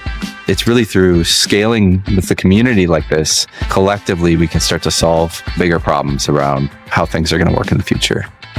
When more people can collect this kind of data without conscious effort, we can cover a broad range of scenarios and tasks. That type of diversity at such a rich sensor level is dream come true. Meta's ARIA. Two glasses represent a leap toward a future where artificial intelligence is deeply embedded in the physical world. And with advancements like this, we're starting to see a pivotal moment in robotics, one that transcends the traditional limitations of how we think about machines. What we're seeing here is a fundamental shift in how machines will interact with the world around them. The concept of egocentric data collection is revolutionary because it's about creating a feedback loop where the machine learns to understand the world through human-like perspectives. It's almost as if we're teaching robots to see the world the way we do, tracking hand movements, localizing their position in space, and adapting to changing environments in real time. What's exciting here is that it's something we're beginning to implement today, with Meta's ARIA glasses already laying the groundwork. But what does this really mean for us? Well, the reality of it is that ARIA glasses are turning the tables on traditional robotics. Traditionally, we have robots that are reliant on predetermined programming, but now, with ARIA, we're seeing the beginning of truly autonomous machines. When you can capture the world through these glasses, creating a continuous stream of data that robots can immediately react to, you create an intelligence that's dynamic and responsive, not static. Take the example of Georgia Tech's collaboration using ARIA glasses. The way this data is streamed and then immediately processed by machines for real-time decision-making is key to the next generation of robotics. The traditional method of data collection in robotics was clunky and often too abstract. But now, with the ARIA system, we've reached a point where machines are getting smarter in real time, learning from their environment as it changes and making decisions on the fly. And here's where it gets even more interesting. The vision for these glasses isn't just to serve elite researchers. By designing this technology to be out-of-the-box ready, Meta has effectively opened the doors for anyone to contribute to this evolving ecosystem. This kind of accessibility in data collection is vital because it means the global research community can now play a part in refining and enhancing robotic capabilities. The more diverse the data, the more robust the model, and that in turn accelerates progress in real-world applications, from autonomous vehicles to industrial automation. With Project ARIA, we reimagined a wearable device with a sensor suite that could perceive as you perceive, and in doing so enables the development of a new generation of artificial intelligence that has a better understanding of who you are and makes possible new advancements in robotics. Project Harrier, from the outset, was designed to begin a revolution around always-on, human-centric computing. We're excited to announce the next step in our journey, the second generation of Harrier glasses. With Gen 2 glasses, we are building AI capabilities with a deeper understanding of the wearer's context and the environment. Harrier Gen 2 is the perfect tool for researchers pushing the boundaries of AI and AR. What you see here is the same as this. We have upgraded the sensor suite with additional computer vision camera for enhanced location and embodied tracking. We have increased battery capacity by over 40% without a weight increase. The device features a contact microphone and spatial microphones. It can distinguish between your voice and those of bystanders. Harrier Gen 2 determines your location, both indoors and outdoors. Advanced eye tracking camera tracks your gaze to understand what you're looking at and tracks your hand to identify the object you interact with, all while monitoring your heart rate for a comprehensive understanding of your well-being. To introduce the ability to process a lot of the signals on the device in real time. As soon as you do that, you move away from the context of data collection and processing later. Then we can start to interact with the user, not just research what might be possible, but actually experience it.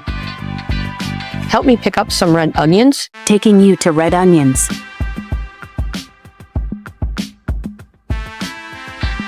Red onions are here. Very important parts of Project Harrier has been building partnerships with companies and academic research labs that have reach far beyond our own. We stay committed to research processes that safeguard personal information. The journey with second-gen Harrier glasses is just the beginning. Imagine what the research community can achieve with a device that closes the gap between machine and human perception. Together, we can unlock an understanding of what it is to experience reality as we do. We often think of technology as something that enhances our lives in obvious ways. Faster computers, sleeker phones, better entertainment. But there's another layer to innovation that we rarely stop to appreciate. The ways in which technology can fundamentally reshape how we experience the world, especially for those with disabilities. The Harrier Gen 2 glasses are a perfect example of this deeper impact. For individuals like Sharon Giovinazzo, who lost her vision at 31, this technology is restoring a sense of independence that most of us take for granted. Imagine for a moment losing your sight and the profound effect it has on your daily life. Beyond the obvious physical challenges, there's the loss of autonomy, the constant need for assistance, and the barriers that arise in what should be mundane tasks. Sharon's journey through the grocery store is a personal triumph of doing something so simple, yet so profound, doing it on her own terms. The Harrier Gen 2 glasses are bridging the gap between disability and ability in ways we've never seen before. And that's where the real power of this technology lies. The addition of spatial audio is a fundamental shift in how we think about location-based navigation. Traditional sound cues might tell you something is to your left or right, but spatial audio places the sound in a specific space, almost as if you're hearing the world the way it was meant to be heard, naturally and contextually. This is crucial because navigating a store, for someone with limited vision, is about knowing exactly where to go, feeling confident that the directions are accurate, and having the freedom to make independent choices. The Harrier glasses take something as simple as picking apples, something that most of us don't think twice about, and make it an exercise in empowerment. The glasses provide her with the information she needs in real time, from the variety of apples available to confirmation that she's holding the correct one. A woman wearing glasses stands in front of the checkout counters in a grocery store holding a basket on her arm. Sharon Giovinazzo, CEO, Lighthouse for the Blind and Visually Impaired San Francisco. You know, it's one of those things that you don't know what you got till it's gone. And that was kind of the case with my vision when I lost it at 31. She navigates through the grocery store. The challenges that we face, you know, just simply with visual navigation, you lose a level of independence with that. She holds the leash of a service dog while walking towards an aisle. Karthik Mahadevan, CEO, Envision. For a lot of the people who are blind and have a low vision, independence almost always meant access to information. A pair of glasses separates to reveal each individual component. ARIA enables us to combine technologies like artificial intelligence and spatial audio that make the visual world accessible for people who are blind or have a low vision. It was amazing to see how a lot of our feedback was incorporated in building a Gen 2 device, and also by keeping accessibility as one of the focus points. Prince Gupta, Research Product Manager, Meta. This is a truly collaborative effort between Envision, Lighthouse San Francisco, and Meta. Prince and others gather around a laptop computer inside the grocery store. We really want to go out and co-design with the community and try to learn from their experience. They actually want to try out these technologies. They're really excited. Sharon and Prince speak to one another in the produce section. Sharon has been testing these features, giving us early feedbacks. GPS just doesn't work indoors. We need a different mapping and navigation technology. Owen Brimejoin, Research Scientist, Reality Labs Research, Meta. Usually when you listen to sounds over headphones, they'll sound like they're inside your head. Spatial audio is a technology that lets you play sounds over headphones that seem like they're coming from a real location out in the world. And all you have to do is follow that sound. Sharon walks through the grocery store wearing the glasses. You put the glasses on and you just talk to it like you talk to a friend. Hey, Meta, help me pick up some apples. Certainly. Follow the sound to locate the apples in the store. Sharon follows the sound. It'll start playing a beacon sound from the location within the store. The glasses can actually map as they are being used. We can allocate different points and label it with items that should be there in that space. Sharon approaches bins filled with apples. Apples are here. You can ask any kind of a question. What apples are here? They have Granny Smith, Cosmic Crisp, and Honey Crisp apples. I'll get Granny Smith apples. Help me pick up red onions. Taking you to red onions. Sharon and her service dog walk towards the sound. They reach the onions. Red onions are here. Is this a red onion? She holds up an onion in front of the glasses. Yes, this is a red onion in your hand.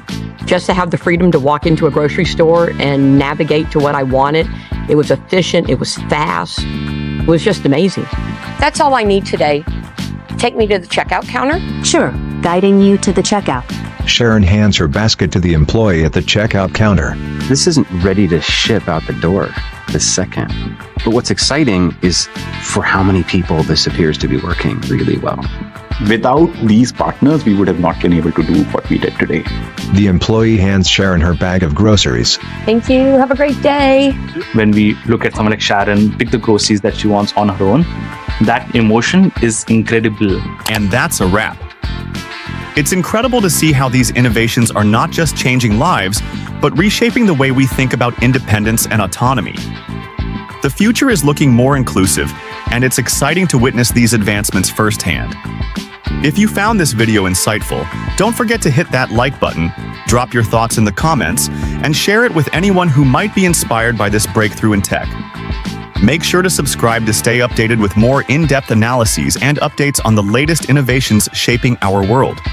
Project ARIA is a research effort built around the custom glasses you see here that is designed to record high-quality egocentric data, which in turn will enable researchers to advance the state-of-the-art around machine perception and personalized, contextually aware AI. Project ARIA is not in itself an AR device since it lacks a display, and it is neither a product nor a prototype of a product and will not be for sale. It is a research tool, and it is a critical step on the path to live maps and the interface of the future. One way to think about Project ARIA is as an evolution of the methods which were used to build maps in the past. Since the 1960s, satellites have allowed us to map outdoor environments at tremendous scale, but they're limited in the map resolution and freshness they can produce. Low-flying aircraft and car fleets provided data capture at a higher resolution with increased update rates, but they're limited to outdoor environments. Backpack rigs can now map indoor spaces at high resolution, but are unable to fully capture the wide range of environments relevant to our daily lives. Project Aria is the vanguard of the next leap in data capture technology, client-based mapping, which will one day enable anyone with an AR device to build and use live maps wherever and whenever they need to, based on data from their own devices, particularly AR glasses. The use of egocentric data will make it possible to construct higher resolution maps that are dynamically updated at a much higher frequency, and will enable mapping of a far greater spectrum of environments than has been possible with any previous mapping technology. In addition to enabling state-of-the-art research into map building, Project Aria will let researchers explore what data AR glasses will need to capture in actual use, and how AI can most usefully leverage that data to provide personalized assistance. Let's take a look at each component of Project Aria in closer detail. At its heart, Project Aria is an all-day wearable computer and sensor platform with a powerful mobile class processor, all wrapped up in an ergonomic glasses form factor weighing under 70 grams. The device is controlled by the wearer using a mobile companion app, which communicates via an encrypted low-energy Bluetooth link. As Boz noted, once a data sequence has been recorded and the device is placed on charge, data is uploaded to Facebook's research servers and kept in quarantine, meaning it's not made available to researchers. During the quarantine period, participants can delete segments of captured data from the system without accessing the raw data. Thanks for watching, and I'll catch you in the next one, where we continue to explore the technologies that are truly changing the game. Let's talk about quantum computing. 1981, particle physicist, quantum physicist Richard Feynman imagined a new type of computer that can simulate nature directly. Simulate nature directly. Because nature is quantum. He called it a quantum computer. 40 years later, the industry has made a fundamental breakthrough. For years, quantum computing has been a dream, something futuristic, distant, almost mythical. A technology so advanced, it promised to solve problems that even today's most powerful supercomputers can't touch. But this week, NVIDIA's Jensen Huang changed everything. Because what he just revealed isn't science fiction anymore. It's a new kind of computing, one that merges quantum processors and AI supercomputers into a single unified system. And if he's right, this could reshape the future of artificial intelligence forever. To understand why this matters, let's start with the basics. At the core of every quantum computer are qubits, quantum bits that can exist in multiple states at once. They're powerful, but they're also fragile. Qubits are so sensitive that the slightest noise, heat, or interference can cause them to collapse. In the real world, that means today's quantum machines can only perform a few hundred operations before breaking down. But to solve meaningful problems, like modeling molecules, cracking encryption, or training AI, you need trillions of operations. That's been the wall quantum computing could never break through. Until now. In a stunning announcement, Jensen Huang introduced what NVIDIA calls NVQ-Link, a groundbreaking interconnect architecture that bridges quantum processors directly with NVIDIA GPUs. Think of it as a neural bridge between two worlds, the probabilistic realm of quantum mechanics and the deterministic power of classical computing. This is not about replacing one with the other. It's about fusing them. For the first time, quantum processors can offload their calculations to NVIDIA's GPUs in real time, correcting errors as they happen, something once thought impossible. Let's pause here for a second because this is the kind of detail that sounds technical but has massive implications. There's an inflection point happening in quantum computing. The number of logical qubits are starting to grow. 40 years later, just last year, a fundamental breakthrough. It is now possible to make one logical qubit. Well, just like Moore's Law would, I could totally expect 10 times more logical qubits every 5 years. One logical qubit. One logical qubit that's coherent, stable, and error-corrected.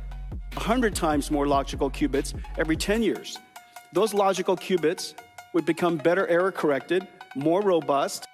In the past, now that one logical qubit consists Could be sometimes tens, sometimes hundreds of physical qubits all working together. See, quantum computers don't just fail when they make a mistake.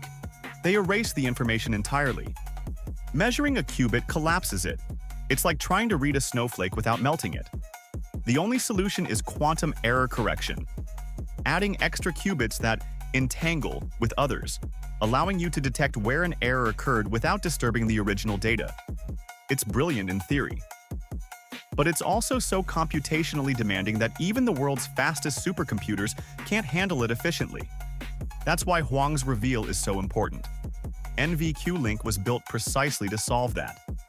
By connecting quantum chips directly to NVIDIA GPUs, NVQ-Link allows terabytes of data to move back and forth thousands of times per second. That's enough speed to detect, calculate, and correct quantum errors on the fly, without destroying the fragile state of the system. At the heart of this system is something called Q2Q, NVIDIA's open platform for quantum GPU computing.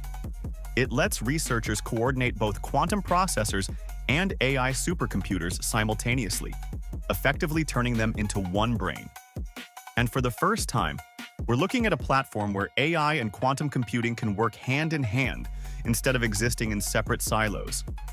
To grasp how revolutionary this is, imagine what happens when AI and quantum physics stop being two separate fields and start powering each other. Quantum systems could feed AI models data from realms we can't even simulate today.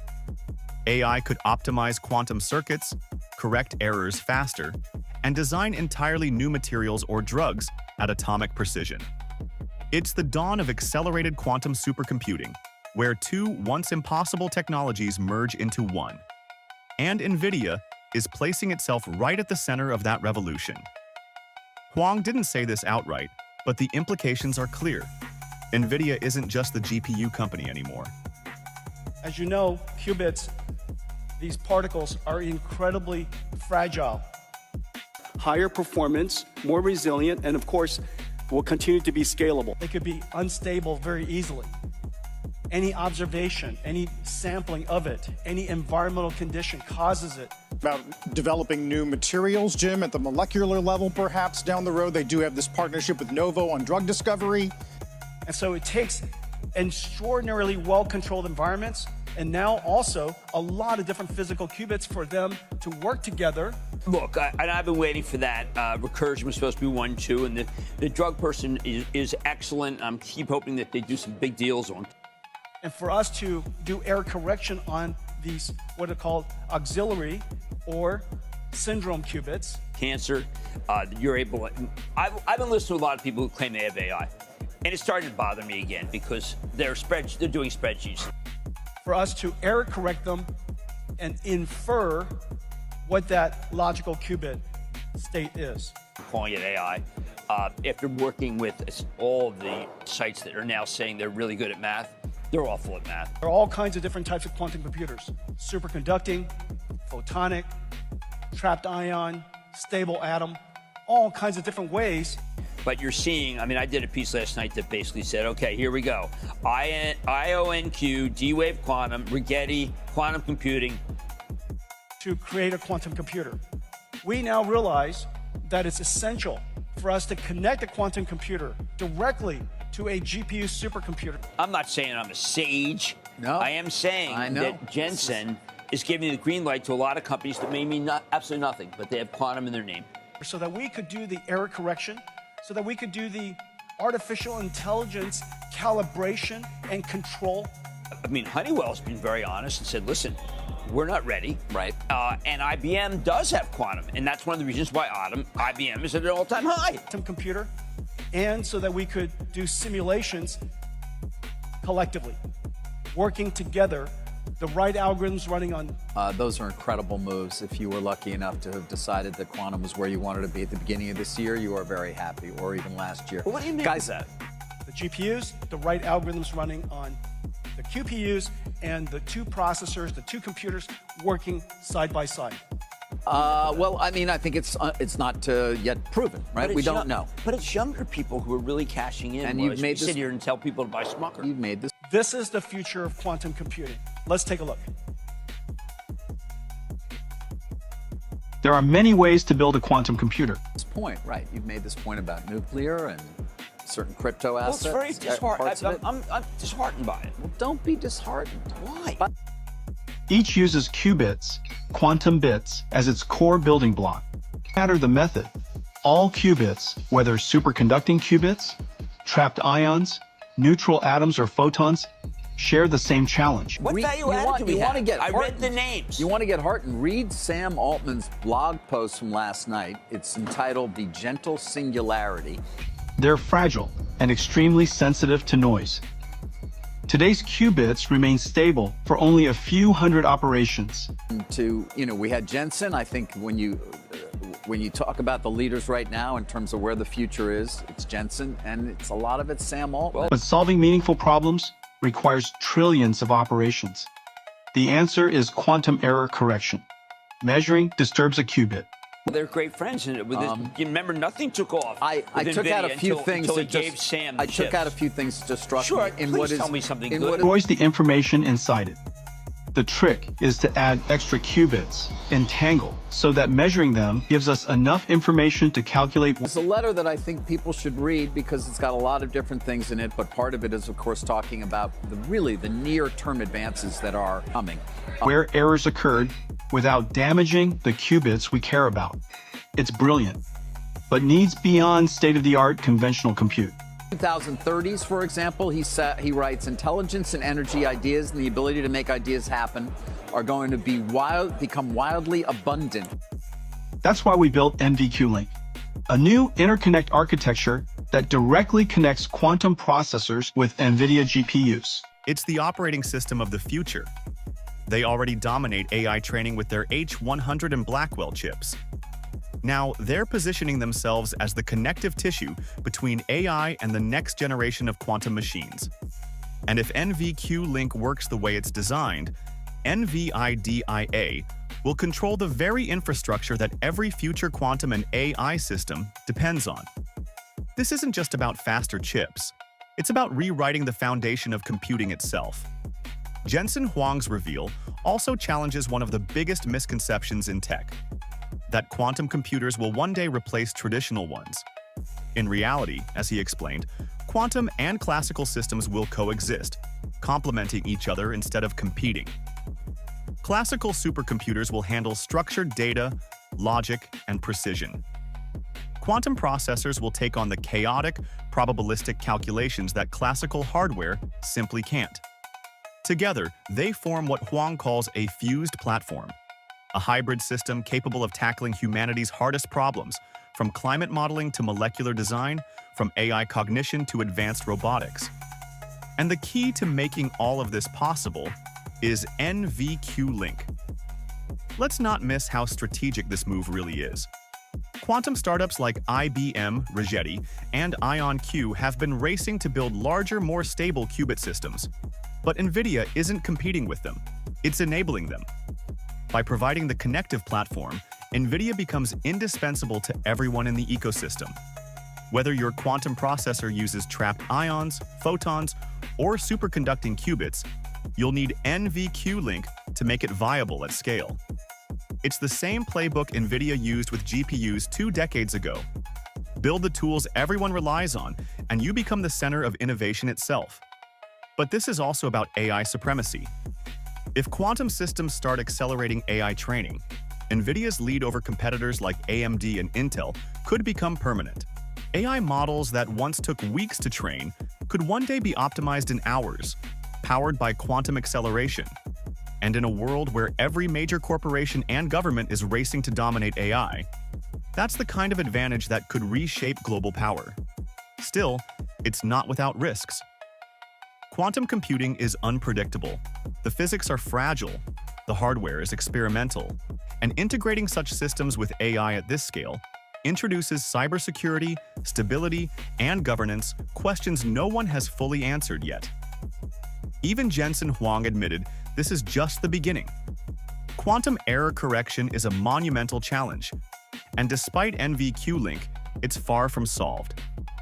But as Huang said during the announcement, this isn't about waiting for perfect technology. It's about building the bridge now, so that when quantum computing finally matures, the infrastructure is already in place.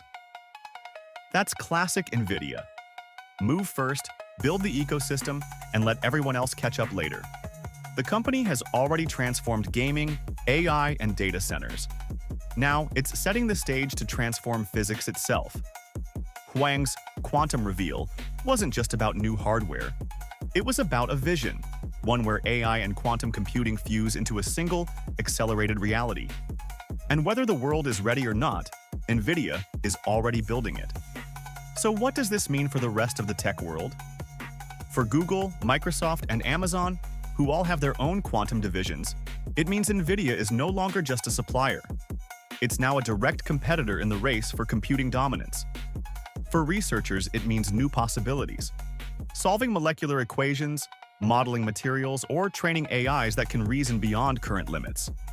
And for everyone else, it means the future of technology might arrive far sooner than anyone expected. Huang's message was simple, but powerful. Quantum computing won't replace classical systems. It will work with them. Fused together, they'll create something faster, smarter, and more powerful than anything we've ever built before. And that's not a distant dream. That's NVIDIA's next product cycle. End. Cinematic outro line. This is the story of Jensen Huang's quantum reveal, and how it may reshape not just the future of AI, but the very definition of computing itself. Quantum error correction requires reading out information from qubits, calculating where errors occur. We hear that word a lot, by the way, abundant. These two have been the fundamental limiters on human progress for a long time. With abundant intelligence and energy and good governance, and sending data back to correct them. NVQ-Link is capable of moving terabytes of data to and from quantum hardware. We can theoretically have anything else. He goes on to say, if we have to make the first million humanoid robots the old-fashioned way, the thousands of times every second needed for quantum error correction. At its heart is CUDA-Q. Girls driving trucks, running factories to build more robots, which can then build more chip fabrication facilities, data centers, and the rate of progress will be quite different. Our open platform for quantum GPU computing. Using NVQ-Link and CUDA-Q, researchers will be able to do more than just error correction. And finally, last part I'll take for you guys, and the one I've been focused on, there will be very hard parts, like whole classes of jobs. They will also be able to orchestrate quantum devices and AI supercomputers to run quantum GPU applications. Going away. But on the other hand, the world will be getting so much richer so quickly that we'll be able to seriously entertain new policy ideas we never could before. We won't replace classical systems. They will work together, fused into one accelerated quantum supercomputing platform. We probably won't adopt a new social contract all at once, but when we look back in a few decades, the gradual changes will have amounted to something big. This is a physical job. So today we're announcing the NVQ-Link. NVQ-Link. Well, okay. Because nobody's going to have a job, so we're all going to be wandering around looking for some purpose. We're going to have an age of abundance. An age of abundance. You drive me crazy. Thank you. And it's made possible by two things. Of course, this interconnect that does quantum computer control and calibration. Handmaid's tale, and we need people. And you may think that and we're rounding up people in this country and sending them where God knows where. Correction, as well as connects two computers, the QPU and our GPU supercomputers, to do hybrid simulations. We don't let anybody in the country. We have a series of jobs now that the only people who really wanted them were people who felt, look, this is how I can get my kid to a college. Really scalable. It doesn't just do error correction for today's number of few qubits. It does error correction for tomorrow. Essentially, scale up these quantum computers from the hundreds of qubits we have today to tens of thousands of qubits, hundreds of thousands of qubits in the future. So we can do control, co-simulation, quantum error correction, and scale into that future. The invention of CUDA-Q, remember, CUDA was designed for GPU, CPU, accelerated computing. Using both processors to use the right tool to do the right job. Now, CUDA-Q has been extended beyond CUDA so that we could support QPU and have the two processors, QPU and the GPU, work and have computation move back and forth within just a few microseconds. The essential latency to be able to cooperate with the quantum computer. Breakthrough adopted by so many different developers. We are announcing today 17 different quantum computer industry companies. And I'm so excited about this. 8 different DOE labs. Berkeley, Brookhaven, Fermi Labs in Chicago. Just about every single DOE lab has engaged us, working with our ecosystem of quantum computer companies, to integrate quantum computing into the future of science. I have one more additional announcement to make. Announcing that the Department of Energy is partnering with NVIDIA to build 7 new AI supercomputers to advance our nation's science. I have to have a shout out for Secretary Chris Wright. He has brought so much energy to the DOE, a surge of energy, a surge of passion. Computing is the fundamental instrument of science, and we are going through several platform shifts. On the one hand, we're going to accelerated computing. We're going to AI, so that AI and principled solvers, principled simulation, principled physics simulation is not going to go away. Enhanced, scaled, use surrogate models, AI models, working together. That principled solvers, classical computing, can be enhanced to understand the state of nature using quantum computing. That in the future, we have so much signal, so much data we have to sample from the world, remote sensing is more important than ever. These laboratories are impossible to experiment at the scale and speed we need to unless they're robotic factories. So all of these different technologies are coming into science at exactly the same time. Secretary Wright understands this, and he wants the DOE opportunity to supercharge themselves and make sure that the United States stay at the forefront of science. I want to thank all of you for that. Thank you.